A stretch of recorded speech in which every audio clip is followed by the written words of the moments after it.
Assalamualaikum warahmatullahi wabarakatuh. Izin memperkenalkan diri, nama saya Muhammad Haikal Akbar dengan NPM 22134 dari kelas C. Ingin memenuhi tugas UAS untuk mata kuliah metode alternatif penyelesaian sengketa atau MEPS.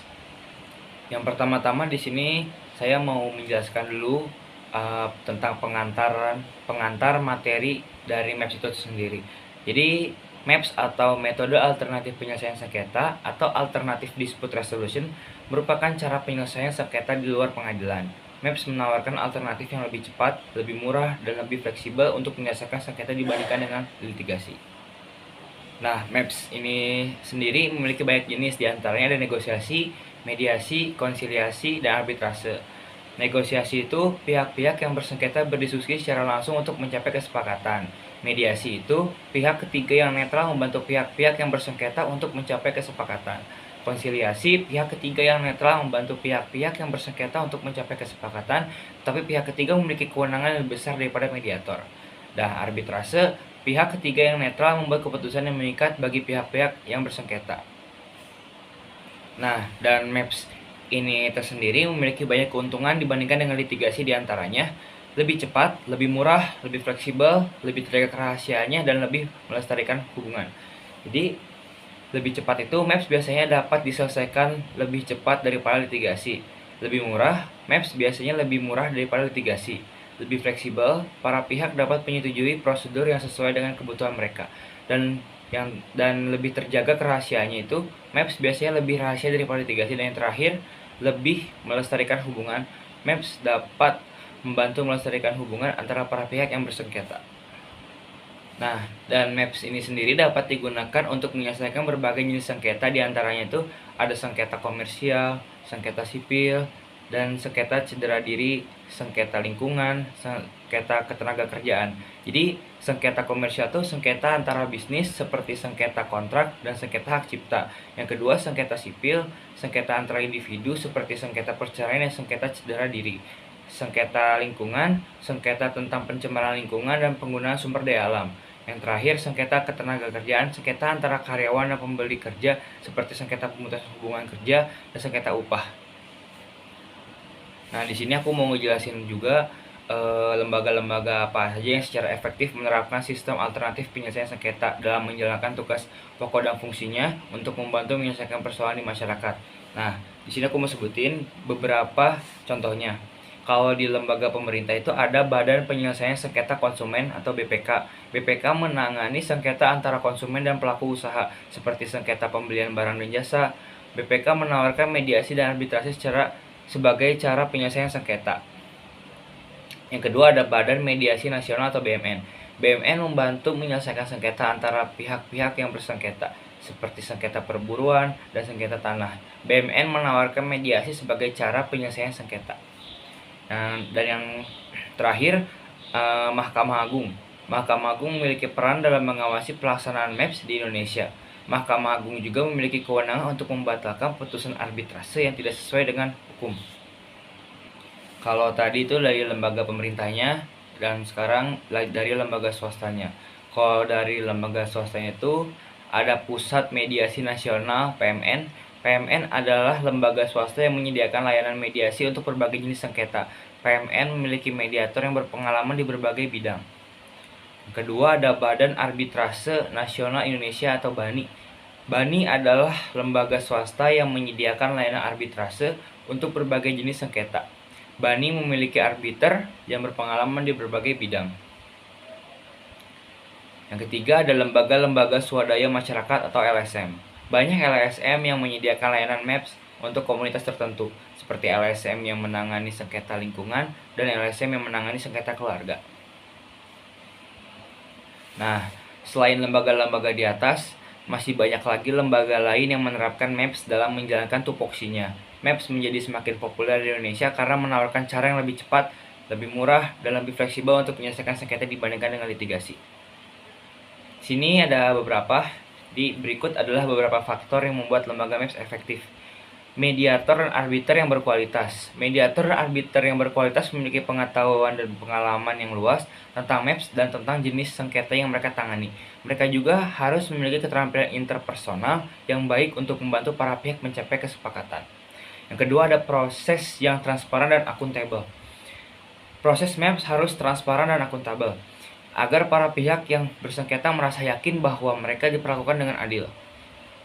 Ketiga, ada dukungan dari pemerintah dan masyarakat. MAPS akan lebih efektif jika didukung oleh pemerintah dan masyarakat. Pemerintah dapat membantu dengan menyediakan pendanaan dan pelatihan untuk mediator dan arbiter. Masyarakat dapat membantu dengan meningkatkan kesadaran tentang MAPS dan dengan mendorong para pihak yang bersengketa untuk menggunakan MAPS untuk menyelesaikan sengketa mereka. Kesimpulan, jadi berhubung kemarin saya dengan kelompok melakukan wawancara terhadap kepolisian Polrestabes Bandung untuk menyelesaikan sengketa di luar litigasi mengenai restoratif justice.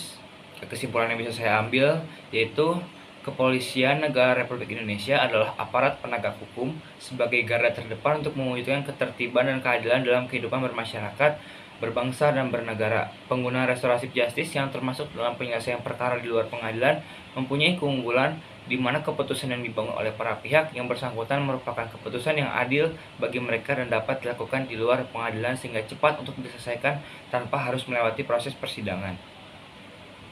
Regulasi untuk pelaksanaan restoratif justice oleh lembaga kepolisian yaitu Peraturan Polri Nomor 8 Tahun 2021 tentang penanganan tindak pidana berdasarkan keadilan restoratif Perpol Nomor 8 Tahun 2021. Fokus restoratif justice setidaknya ada 3. Yang pertama, memperbaiki kerugian yang disebabkan oleh kejahatan dengan melibatkan korban. Kedua, melihat pertanggungjawaban pelaku. Terakhir, mencegah terjadinya kerugian yang berupa di masa mendatang. Restoratif justice dapat dilakukan jika tindak pidana itu ringan seperti penganiayaan hewan ringan, penghinaan ringan, penganiayaan ringan, pencurian ringan, penggelapan ringan, penipuan ringan, perusakan ringan, hingga penadahan ringan. Dan ada beberapa tugas kepolisian dalam menangani kasus restoratif justice. Jadi Kepolisian Negara Republik Indonesia Polri memiliki peran penting dalam menangani kasus restoratif justice di Indonesia. Hal ini sejalan dengan Peraturan Polri Nomor 8 Tahun 2021 tentang penanganan tindak pidana berdasarkan keadilan restoratif. Berikut adalah beberapa tugas pokok Polri dalam menangani kasus restoratif justice. Yang pertama, melakukan identifikasi dan diversi kasus.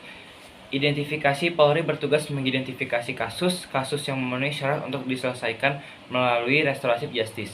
Kriteria umum kasus yang dapat diselesaikan melalui restoratif justice adalah tindak pidana yang bersifat ringan, pelaku dan korban saling mengenal, tidak ada dendam kesumat antara pelaku dan korban, kerugian materi yang ditimbulkan dapat diganti oleh pelaku, dan terakhir masyarakat menyetujui penyelesaian kasus melalui restoratif justice. Kedua ada diversi. Setelah mengidentifikasi kasus yang memenuhi syarat, Polri dapat melakukan diversi. Diversi adalah pengalihan penyelesaian perkara pidana dari proses peradilan pidana formal ke proses penyelesaian di luar pengadilan.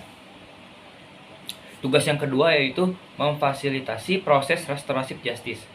Polri bertugas memfasilitasi proses restoratif justice yang meliputi memfasilitasi pertemuan antara pelaku, korban, dan pihak-pihak terkait lainnya, memandu proses mediasi untuk mencapai kesepakatan antara pelaku dan korban, terakhir mewujudkan kesepakatan yang dicapai dalam bentuk perjanjian damai.